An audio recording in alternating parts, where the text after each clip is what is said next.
fastest show in sports. The Miami Dolphins lose again. They go to 1-4 on the season. They cough up a 17-point lead against the pathetic Carolina Panthers. They lose on the road. Again, the season is over. We've already talked about this, but now comes a couple of different things to discuss in here. First of all, I have been very solid about saying that Mike McDaniel should be fired. He should have been fired at 1-3. It's 1-4 and he still has his job. And you have to wonder how he still does, but we'll discuss that in a moment.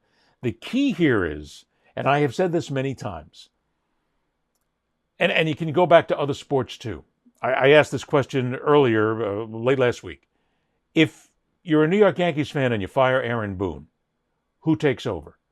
There's a million people out there. Everybody's got their ideas. If Dabo Swinney loses at Clemson and you fire him, who do you bring in? And if Mike McDaniel is so bad, which he is, he's just not a good head coach, let's be honest. If you fire him, whom do you replace him with? And why do you do that for the full season? Pete Prisco of CBS Sports, and I know Pete's one of the best writers there are covering the National Football League, has been for a long time.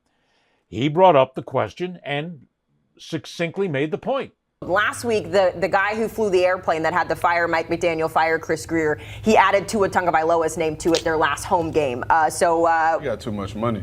right? And free time on his hands. But when we talk about the head coach, guys, and we've had this conversation, it feels like every single week that we've talked about the Dolphins, is Mike McDaniel on the hot seat. I kind of want to push the story forward here because they're, 1-4? They don't have Tyreek. The offense hasn't been spectacular. The defense has been spotty. Pete, when you think about a change in leadership, do you think that that's what this team really needs? And if so, who takes over? Because that's always the question when we talk about firing coaches is it going to make a difference? Yeah, and here's my belief on firing coaches. I don't think it makes a difference. I really don't. And you know how I felt about Mike McDaniel. I don't think he probably should have come back this year. But the reality is, if you fire him, is it going to make the team better? I mean, Anthony Weaver would be the guy that I think they would make the head coach. And I think he has a message. I love his message when he gets up on the podium, but how's his message to the players? And do they respect him? Do they respond to him? I just don't think it's going to change your outcome this season. It's not. What it does, if you made him the interim head coach, you could find out if maybe he's going to be the full-time head coach. Now, that doesn't always work out well. Never does. Never. Well, it has. There's been a couple where it has. But the bottom line is, I don't mind the message if you do make the change. Here's the problem. Anthony Weaver is the defensive coordinator. His defense right now is awful. They can't stop the run. Look at these numbers. Rico Dowdle, go ahead. Well, he's not a star running back by any stretch of the imagination. 206 rushing yards today against that defense. So you're going to fire Mike McDaniel and replace him with the defensive coordinator whose team just got run on again? And that's been a problem all year long. They can't stop the run. The point here is that if you fire Mike McDaniel from the Miami Dolphins job and you go to the coaching staff and replace him with somebody, there is nobody on that coaching staff that is really worthy of possibly becoming the next head coach. Now think about that for a moment. Because in the discussion, it was properly noted that interim head coaches rarely stick around. I mean, sometimes they're given the job because there's nobody else. Nobody else wants the job. Maybe the franchise just doesn't have anybody, just isn't one that somebody wants to come work for, even though it is a National Football League franchise, one of the most coveted jobs in the world, actually. But you give it to an interim guy because you've got nobody else. The key with the Dolphins is, even if you fire McDaniel, the culture of that franchise is toxic.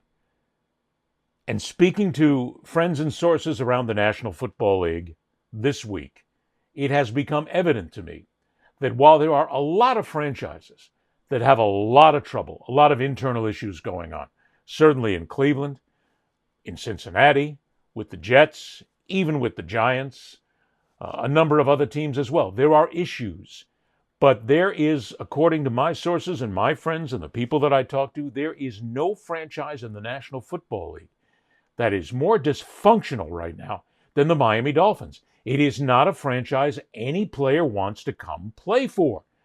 It is the culture set aside by Chris Grier and by Mike McDaniel. So if you get rid of McDaniel at this point, what are you going to do? Can you really change the culture of the players that are brought together? And when you do that, when the players see an interim guy there, the players know, hey, this guy's probably not going to be here next season. I'm fighting for my job. So I'm going to be more individualistic than anything else. Less team, because I got to save my career right now. If he's gone, then I'm going to be gone. Then somebody else will come in that will beat me for a job. It creates a turmoil factor that is simply not settled by simply just getting rid of a coach. Now, do you leave Mike McDaniel in place? Do you let him go the rest of the season? Do you just go ahead and take the season, carve it up, say it's 4 wins out of 5 or 4 losses out of 5? We're out of it. Let him go. It can't be any worse, and maybe something will happen. That's dangerous because you are continuing the culture, the toxic culture of what is now in Miami.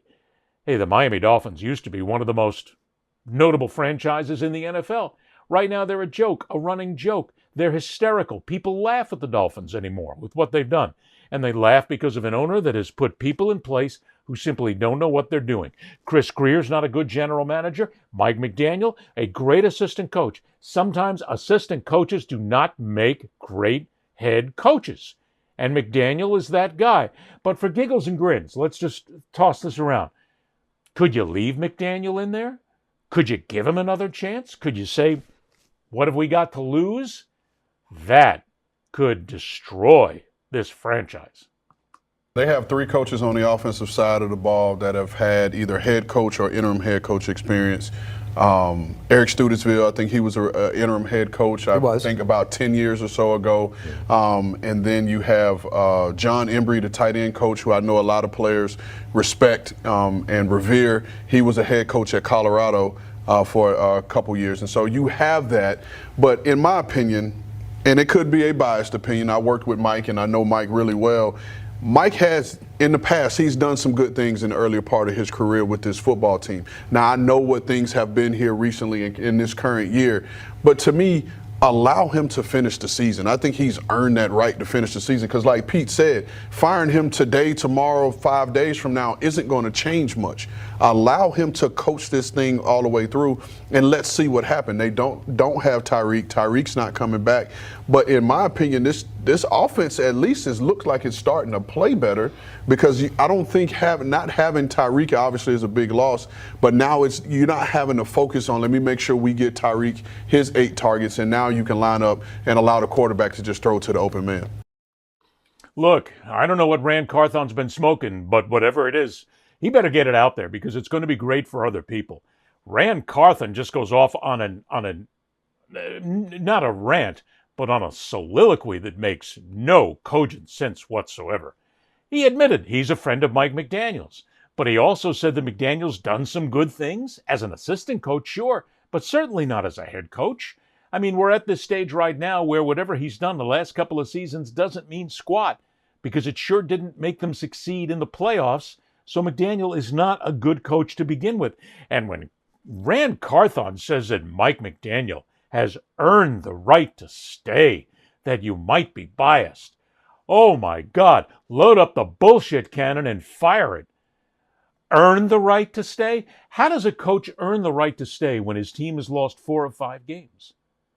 I mean, the buck stops here. The buck stops at the top. And not only that, but here's a guy who had a 17-0 lead on the Carolina Panthers, and they coughed it up and lost the game and lost 4 out of 5 games.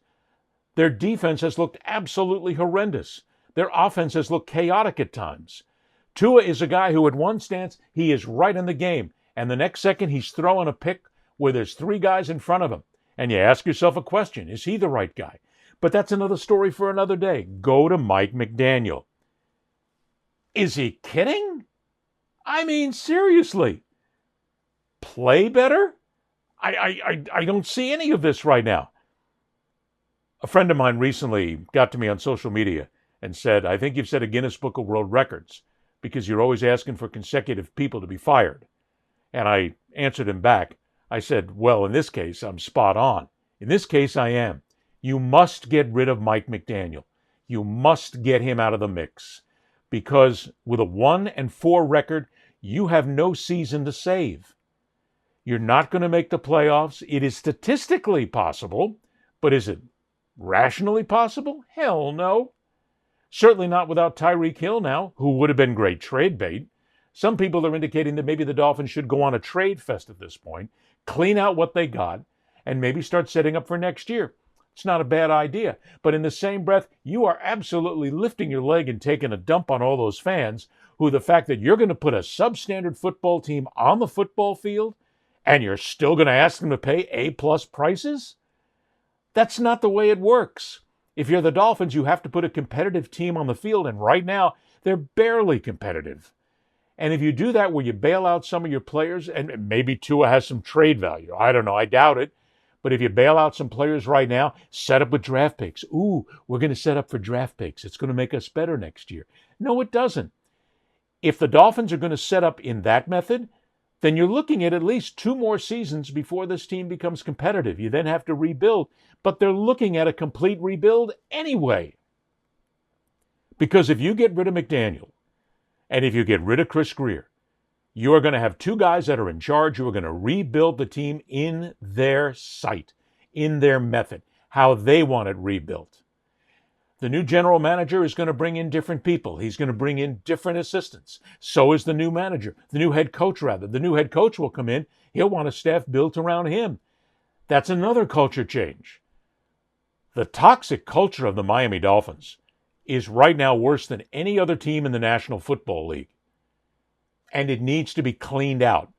But again, every time I say that, and because this is a pseudo two-way conversation, every time I say that, I think to myself, okay, let's go ahead and clean them out. It's the same thing in college. Let's clean them out. We'll rebuild through the NIL. We'll rebuild through the transfer portal. It's not that easy.